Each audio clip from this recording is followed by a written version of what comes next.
Hello, guys, it's Pekamo. I want to submit to you today that your relevance is by interdependence. So, you don't get to be the one to nominate yourself without other people's input about who you are, what you do, how they see you. You are going to be almost useless no matter what you contribute, what you bring to the table. So at the end, it's gonna be what people think about you, what they say about you, that's gonna win you the recognition, that's gonna shift you from here to here. And now I want you to realize that everybody around you is important in your journey. Now, what I mean is that so in life, our journey is upward and forward. Your movement forward in life, it's solely your effort. Yeah, you can have people help you here and there, but it's solely your own effort. You have to put in all the effort, except you get help from someone. So, moving from here to there, you have to move yourself. You have to put in the work to go further. People recognize this and decide to bring you up another cadre. They try to bring you up another strata to make you an authority in that line, that trajectory you're trying to trace. So now it is not a question of do I really need people? It's a situation of without people around you who could vouch for you, you will continue going on the trajectory on the you know abysmally low level without climbing high to the level where you're supposed to be, where you're going to be seen, where you're going to be recognized, where you're going to be rewarded. So I put it to you today, value the relationships around you, help people see what you have by being kind to them in the way you dispense the value that you carry. Let me tell you something. If you look at power structures across the world, everyone who is something in one thing or the other they do have these two approaches, either of them. One of the case or one of the things that can be the situation is that they have held on to power and wielded it, conditioning people to be subject to them, using fear and control as a tool. Or they've tried to show a level of relevance and people feel safe with them and wants to give their life under those certain leaders. Those are the two different options. So now you choose which one you want to align with. We all know that around the world, generally dictatorships, monarchies are kind of being frowned on. Now, this is because there's no kind of check and balance, and when a dictator decides not to be lovingly benevolent anymore, he has nothing to check him and is limitless in the level of havoc that he can wreak. And that's why democracies are kind of being favored, so that at least if somebody is not coming up there with a moral standing that is acceptable and favorable to the majority, people can call him to checks, the parliament and the likes. Yeah, every of the situations, every of the approach can be flawed, true, but you know which is better. But that's not the discussion for today. The discussion for today is in this direction. I need you to know that, look at it this way. If you are going to be promoted in life, people need to sit to decide whether you get the promotion or not. Isn't it surprising that for all of the major milestones that we attain in life, all of the major things that speaks about who we are and how far we can get to, does not require your input in any form to be established? From the beginning of our life to the end of our life, the major junctures of our life events is not going to be determined by us. So let's start from when you were born. You didn't decide to come to this world. You never thought you wanted to come to this world. Some people decided that you should come to this world. Somehow you happened and you came to this world. It's not your decision. You have no part to play. Your first birth in life, birth, like cleaning of your body, you didn't dictate how you should be bathed. Some people decided whether to turn you upside down or put you in a tub or just, wipe your body with something that can clean you. You then determine the type of soap that you will be bathed with. Now, come to think of it, when you were Christian, you didn't have an input of, oh no, I don't like that name, change it to this name. And that is your identity for life. You didn't even choose the family you wanted to belong into. You didn't get to choose the country whose nationality you want to bear. You just happened and you had to live life where you met life. Until you're empowered enough, you can switch nationality. So if you move ahead to your pre-primary school, your primary school, your secondary school, you didn't have a role in it. Well, except if somebody who is an authority over it decided to be generous. You didn't have a say over it. Your parent, your guidance, your uncle, or your sponsor decided which school you're going to go to according to what their powers is capable of sponsoring.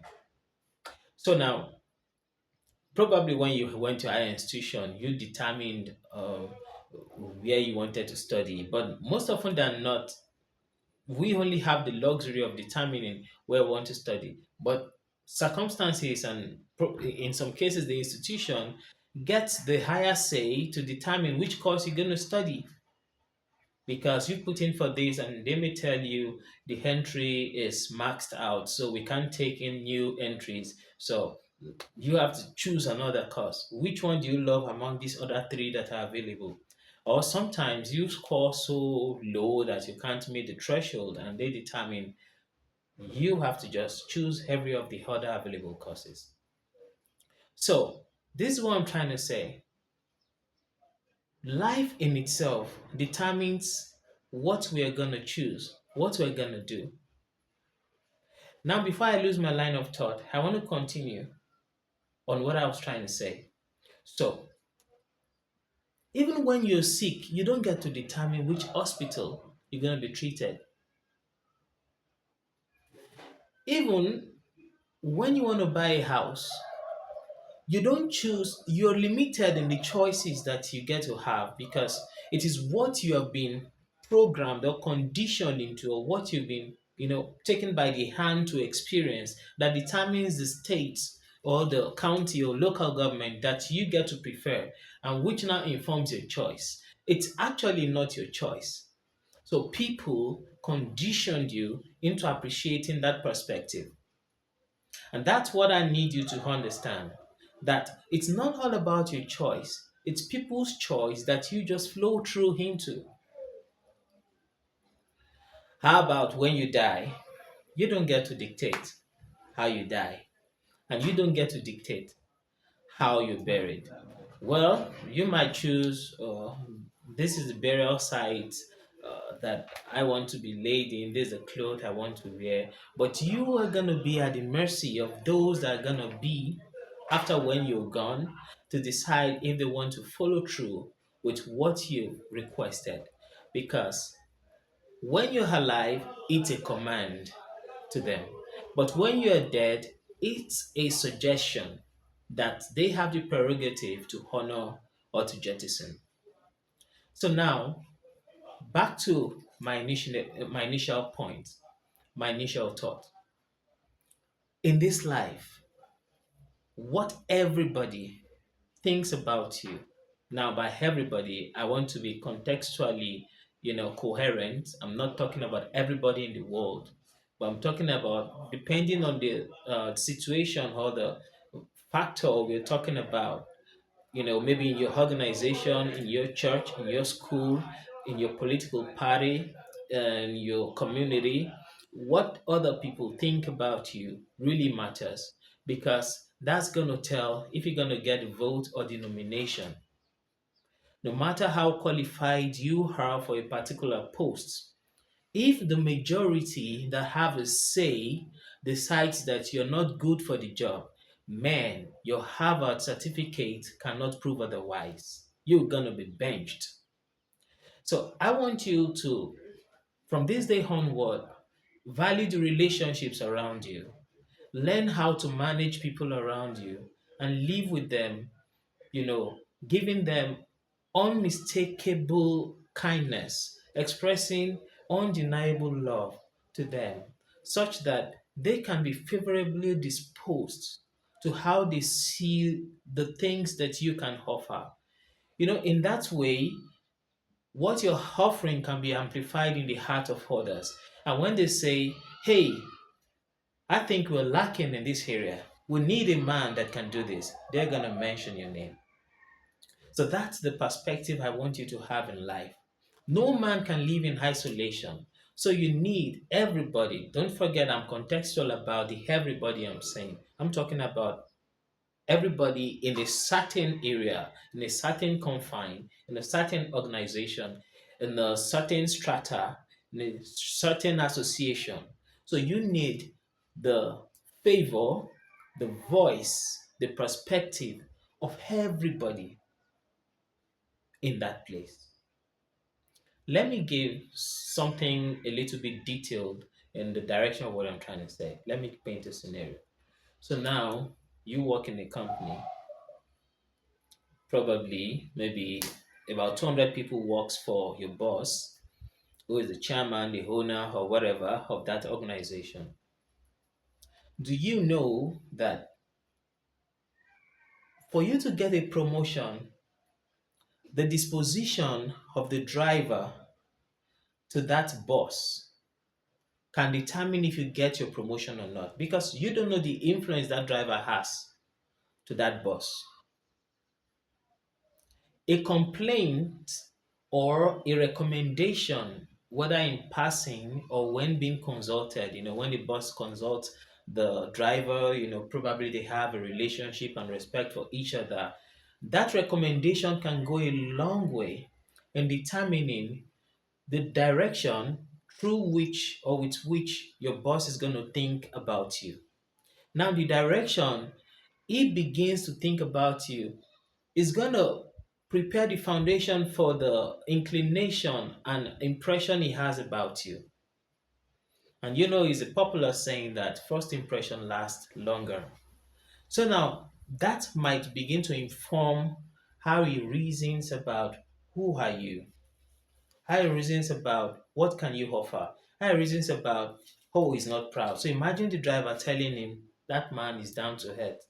Though he has never given me money, he has never tipped me, but he's just so kind. He greets me. The other day I was not, around, because I was sick. The next day he called me on the phone and asked how am I feeling, asked about my family. And when I resumed, he came to greet me at my security at my driver's lounge. You know, that can trigger a perspective in the mind of your boss, informing the direction through which he's going to think about you. And life can be, offsetted or disturbed or rearranged or repositioned with biases. Biases play a lot of roles. Most of the times, the best man in the real sense does not get the job, but the favored man gets the job. The favored man gets the promotion. My last word for you today is don't forget, in that boardroom where your promotion or elevation or leaving you out of the equation is going to be discussed, you are not going to be there. Other people will be seated to determine what your destiny holds for the next few years. I remain your friend, Pekamo. Until next time, be the best for yourself.